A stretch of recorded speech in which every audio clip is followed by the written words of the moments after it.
Getting into HVAC, being an HVAC technician, believe it or not, there is a lot of math and science involved in this industry. Starting out, you're going to be learning basically the hands-on parts, things, here's what you do, here's how you do it. And as you progress, getting into the nitty-gritty type stuff, the longer you stay in the trade, the more you start learning on HVAC is you've got to have that math down pat. There's going to be times where we're checking electrical, so we need to know resistance, we need to know amperage, we need to know voltage, and making sure that the systems are running correctly. Really quick, before we get into this is a 7-part series that I sat down with Eric Grubbs, who is a professional, a trainer in the HVAC industry, has been in the HVAC industry for 20 plus years. Inside this series, we are going to go over everything from starting at ground zero with no experience to landing your first job in the HVAC world. So if you want to get started and build a career in the HVAC industry, these videos are for you. So stay tuned. Let's hop into it. Getting into HVAC, being an HVAC technician, believe it or not, there is a lot of math and science involved in this industry, okay? A lot of people out there, especially you're getting into the trades, you think, I don't need to know how to do math. I mean, it's the trades. I'm just building things. I'm building things in my hand. Okay, sure. But when you start getting into the nitty gritty of a lot of these different trades, especially electricians or HVAC techs, is electrical theory, learning about Ohm's law, the power law, and these sorts of things, the equations and science behind refrigerations and things of that nature. What could they expect to learn or see once they actually start getting into the nitty-gritty of the HVAC world?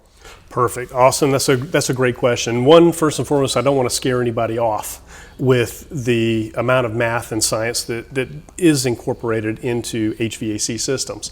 But there is quite a bit.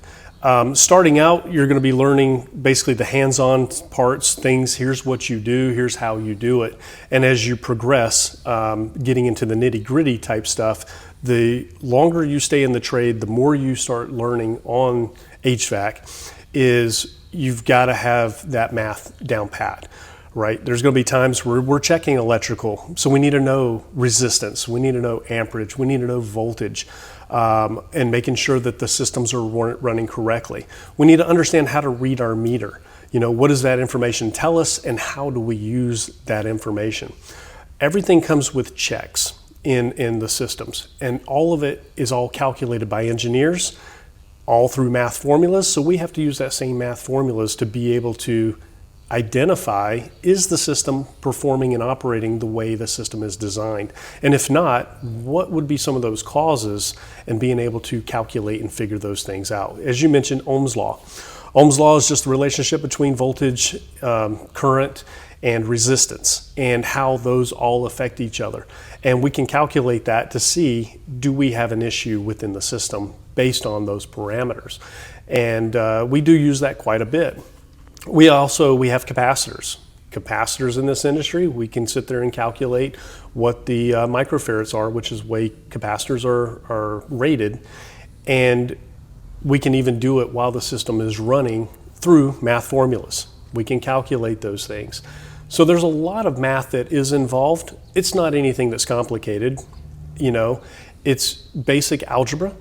So as long as you understand the formulas, having a good understanding of what those formulas are and how to use those formulas is what's going to get you to the answer that you're looking for. Biggest thing with any of the math problems is just understanding, what is the math problem? What are we trying to solve for? And then 2, understanding the why behind it. I'm checking this and doing this math problem because I need to figure out why the system is acting the way it is. Is it an electrical problem? Is it a mechanical problem? And the math is going to be able to point us in the right direction of what we're actually looking at. So it's not any kind of math that we need to be afraid of. It can all be taught, but we do have to take the time to learn those different formulas to be able to address that. Yeah, and I'll throw a picture up here for you guys to see kind of what he's talking about the Ohm's law, the power law, this kind of different formulations.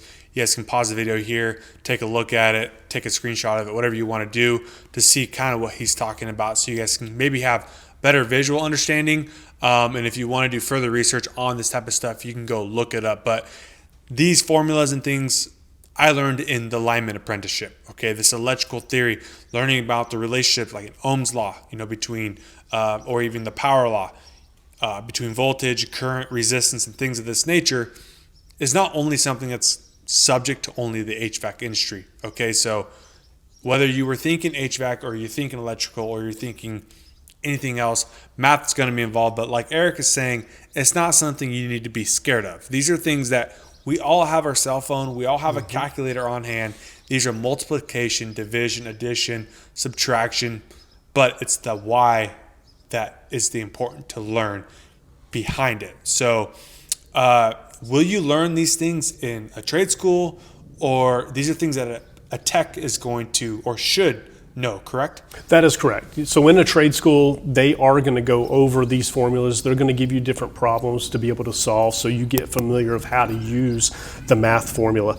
Unlike high school, we're taught math. Here's a problem, figure it out, and you're like, okay, why? You got no why behind it. At least here in the trades, when you learn a math problem, you're learning, here's the problem, here's how you apply that problem, and this is what we're trying to solve for. So you got something and some substance to be able to tie it in together with using any of those formulas. And it's not even just all electrical. We've got problems dealing with refrigerant pressures, temperatures. There's a lot of science that goes into HVAC and that we have to know and we have to be able to calculate. So we've got electrical, we've got refrigerant pressures, temperatures, we've also got airflow, static pressures, and a lot of things. Everything that we measure, we have to calculate to make sure that it's performing the way the engineers who have designed this equipment, it is working properly.